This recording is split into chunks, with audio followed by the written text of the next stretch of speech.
tal, hombres? De nuevo aquí nos vemos juntos para estudiar la palabra de Dios en la Academia de Hombre a Hombre. Te felicito por abrir este espacio para edificar tu vida. Va a ser de gran bendición para ti, para tu familia y tu iglesia local.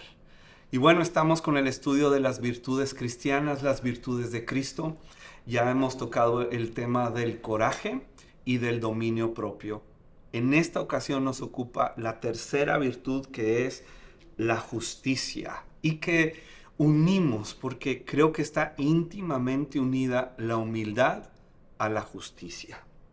La prueba más clara de que la justicia es la más importante de todas las virtudes se desprende de lo que ocurre cuando se elimina la justicia. La ausencia de la justicia transforma cualquier gesto de virtud en maldad. Por ejemplo, sin la justicia, el coraje tan necesario sería cruel. Sería una fuerza arrolladora contra los débiles.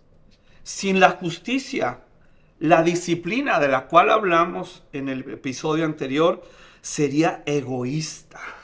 Nos paralizaría de actuar con bondad. Sin la justicia, la sabiduría, que veremos en el próximo episodio, la sabiduría perdería la humildad, haciéndonos necios. La sabiduría en sí mismo no nos ofrece satisfacción y plenitud en la voluntad de Dios. Resulta revelador que cuando la gente escucha la palabra justicia, lo primero que viene a su mente es un sistema judicial. Un sistema judicial. Pensamos en nuestros derechos como ciudadanos, como parte de una familia, de una empresa o de una iglesia. Y eso es correcto, pero no es toda la justicia. Escuchamos expresiones en el hogar como, por ejemplo, no es justo que yo tienda la cama en donde yo no dormí. ¿Verdad? Que es muy común. No es justo que me pongan a lavar los platos que yo no ensucié. No es justo que reconozcan a otros por el trabajo que yo realicé.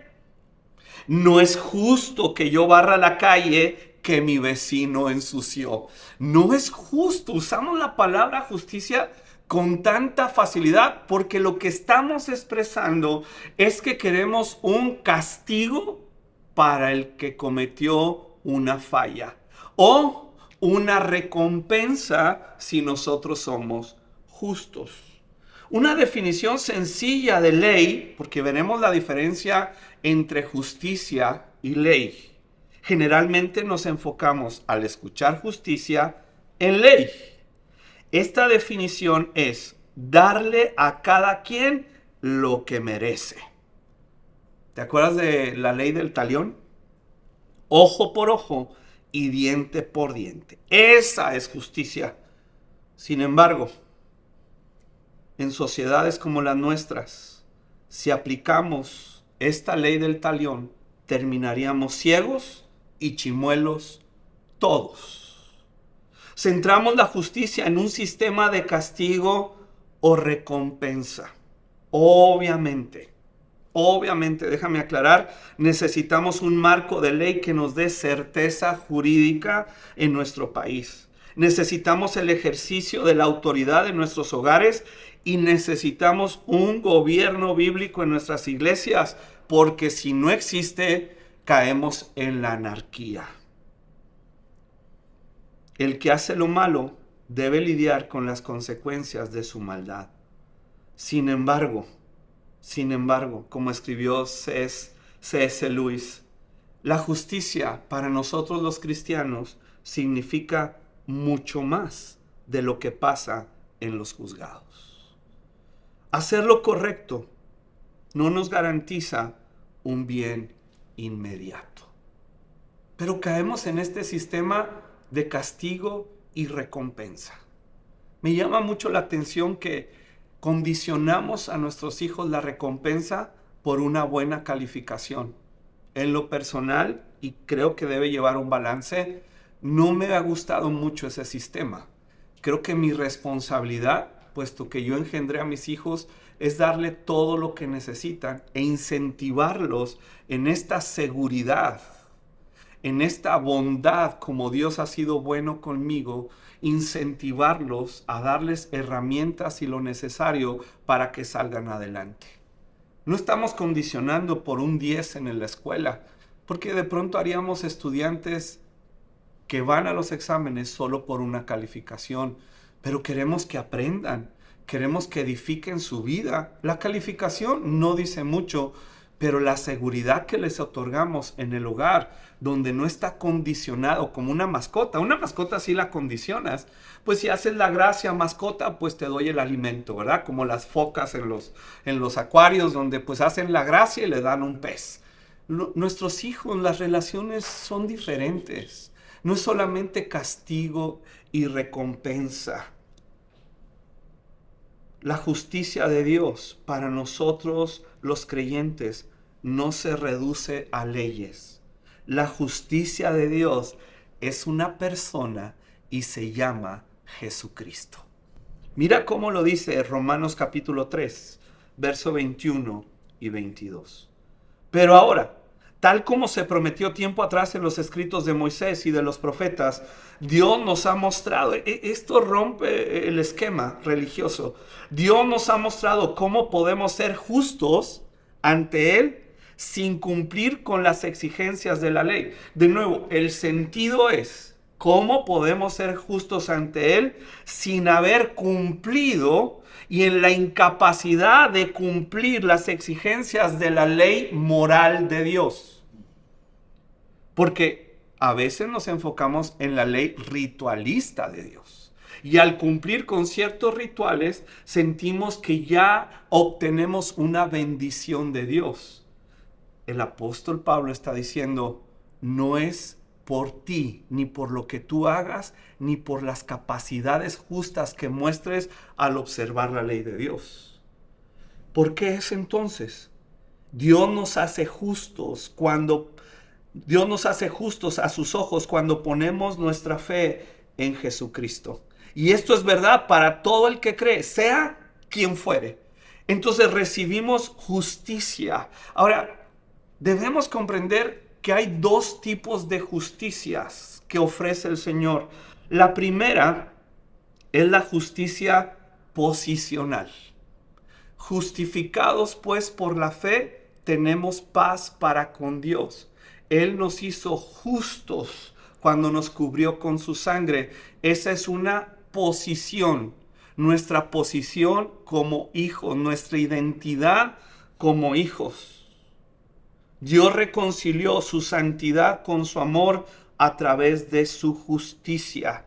Cristo satisfizo al Padre a través de su sacrificio, recibiendo el castigo por nuestros pecados. La Biblia lo llama justificación. Es un cambio de posición, de muerte a vida, de hijos del diablo a hijos de Dios. Es posición. Pero hay otra justicia, la justicia que me ha gustado llamar justicia eficaz, que es la transformación de nuestro carácter.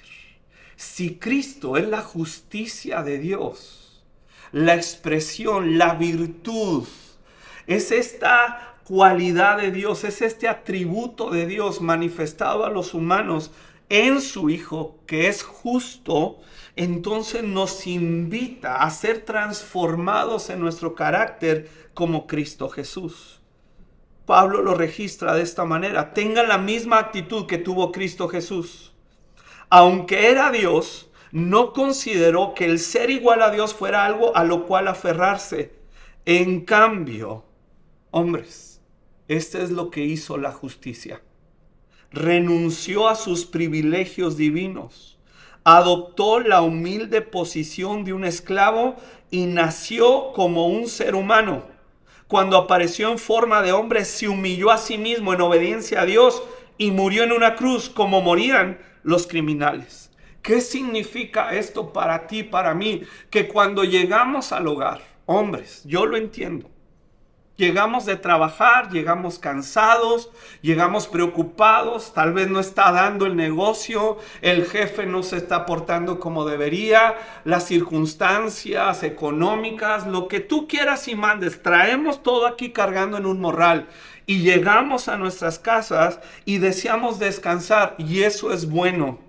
Pero también llegamos como Jesús llegó a este mundo, despojándonos de nuestros derechos y privilegios para llegar a un hogar donde nuestra esposa necesita comunicarse con nosotros, donde nuestros hijos necesitan la atención y dejamos nuestros aparatos digitales, teléfonos, iPads, lo que tengamos que dejar, nos despojamos de algo que sí es nuestro, que hemos trabajado por ello.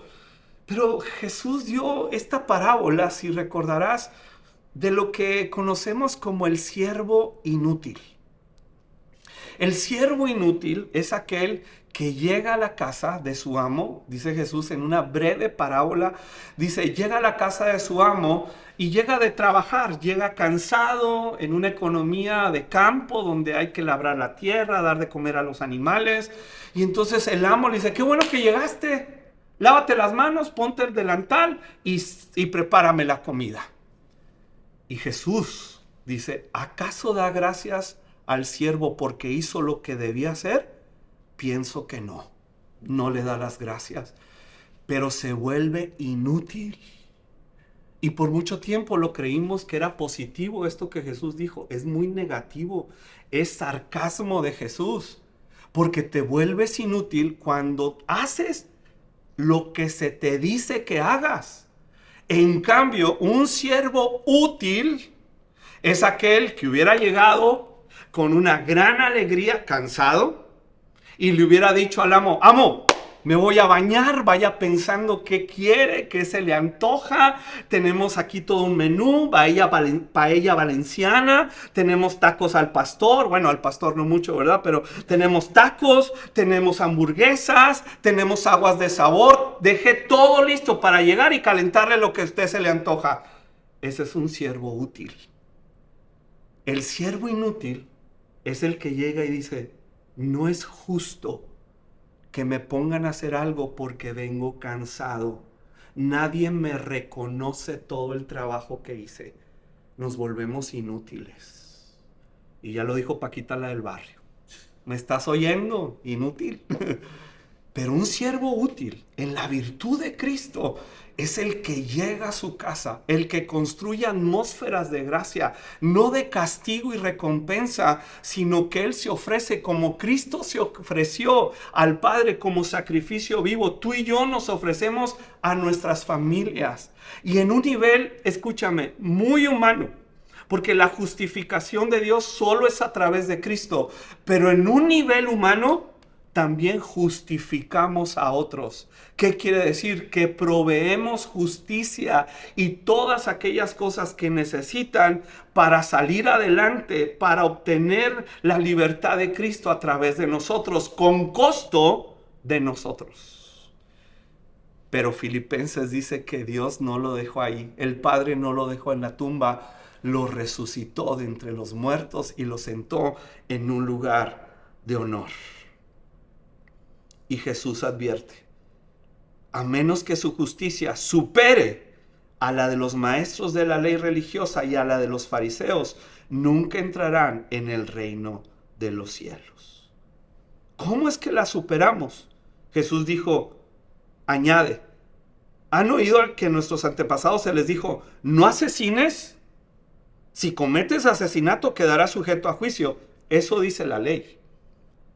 Pero la justicia de Dios dice, si te enojas con alguien, quedarás sujeto a juicio.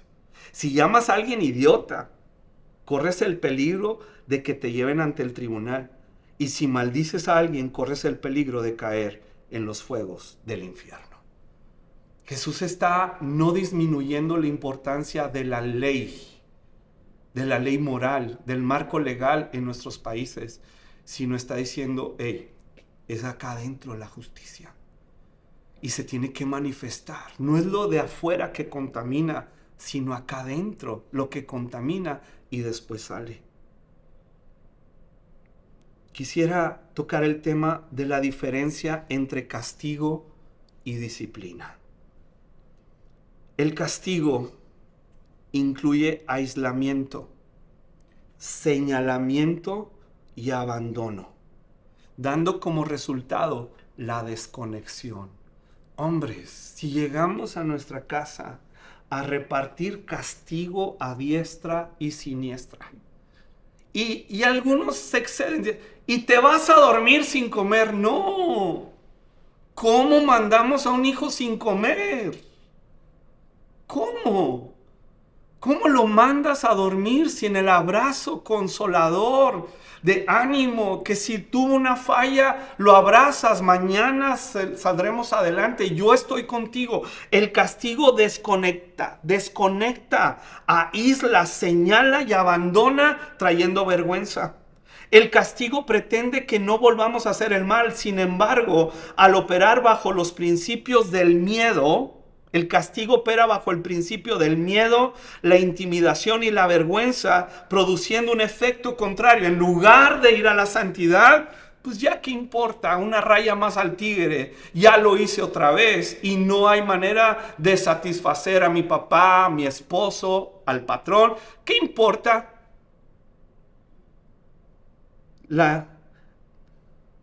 De tal manera que entre más infundimos el miedo al castigo, más propiciamos que el transgresor se esconda para no ser descubierto. Propiciamos el pecado oculto en nuestras vidas y en nuestras familias cuando nos enfocamos en el castigo. Lo ineficaz del castigo es que no trata con el corazón, sino con el comportamiento. No trata con la raíz, sino con el fruto. El castigo es la salida fácil. Simplemente paga por tus malas acciones. Simplemente, hijo, te voy a quitar el auto. Y tal vez se lo tienes que quitar, si no se mata en el auto. Tienes que tomar ciertas acciones de contener y proteger. Pero estás tratando con comportamiento. ¿Cuál es la raíz, papá? ¿Que se siente abandonado? ¿Que no tiene tiempo para que lo veas a los ojos? Como pastor, cada rato, y no exagero, papás vienen a entregarme a sus hijos a ver qué haces con él. Oye, yo no lo engendré, no es mío.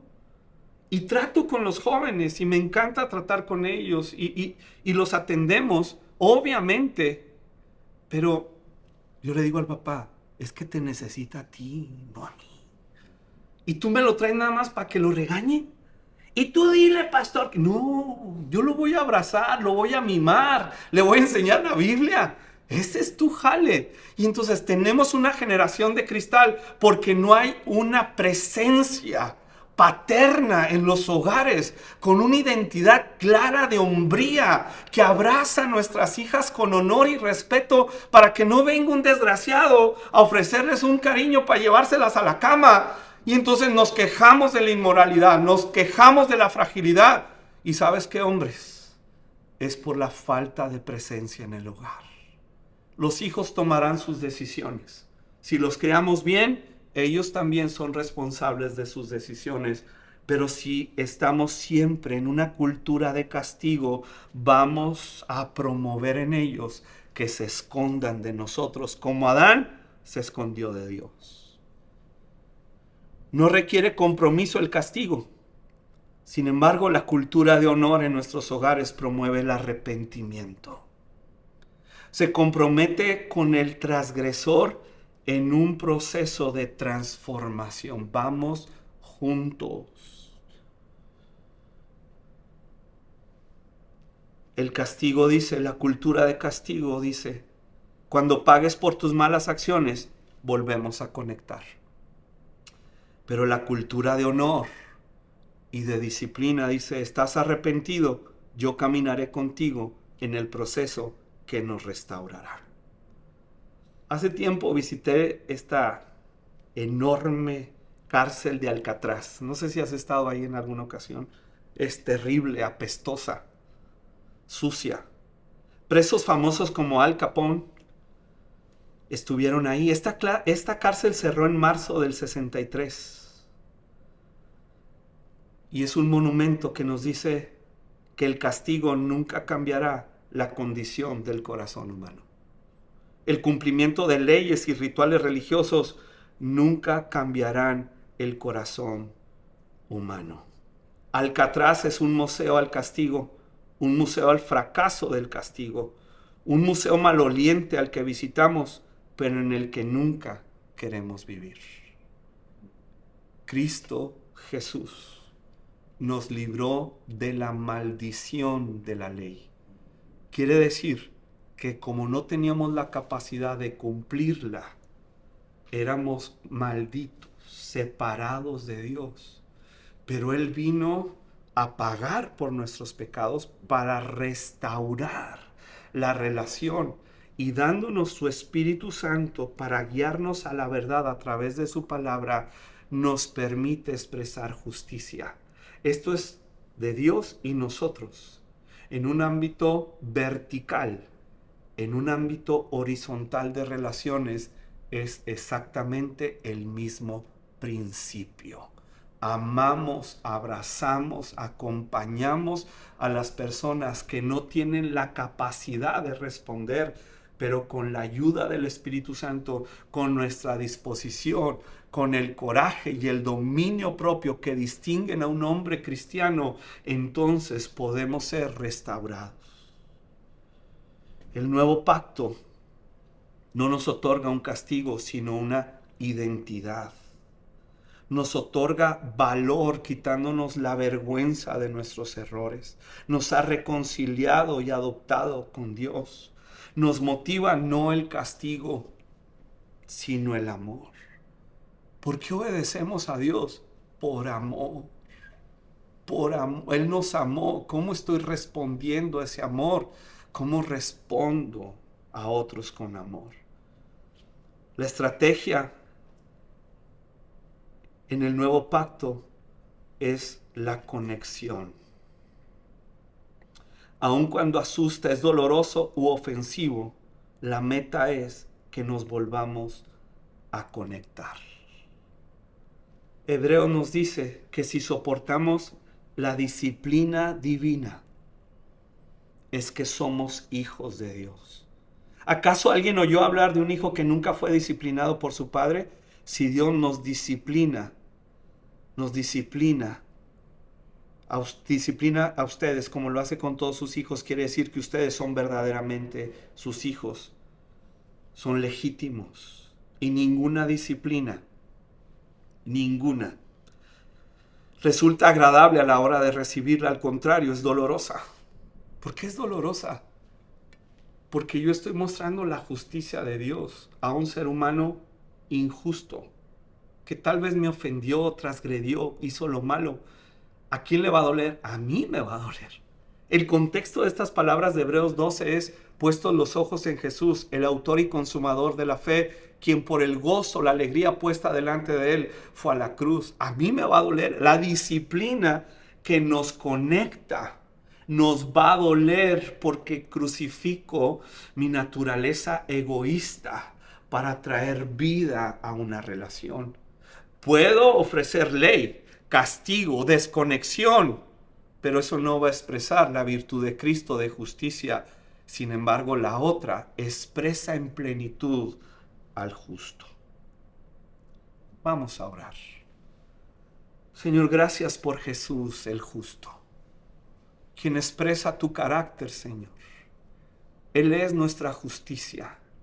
Que podamos hoy comprender que más allá de la ley y el castigo, Señor, está la justicia de Dios, que nos conecta contigo, que nos conecta entre seres humanos, que proporciona por tu Espíritu Santo la capacidad, la justicia, Señor, para volver a relaciones satisfactorias, donde nosotros nos ofrecemos como hombres y renunciamos a nuestros derechos para ser siervos útiles, donde no estamos argumentando siempre una justicia necia e infantil, sino una justicia, una virtud que nos transforma y transforma nuestro entorno. Ayúdanos, Espíritu Santo, a ejercerla, a procurarla en nuestras vidas, en nuestras familias y hogares. En el nombre de Jesús. Amén.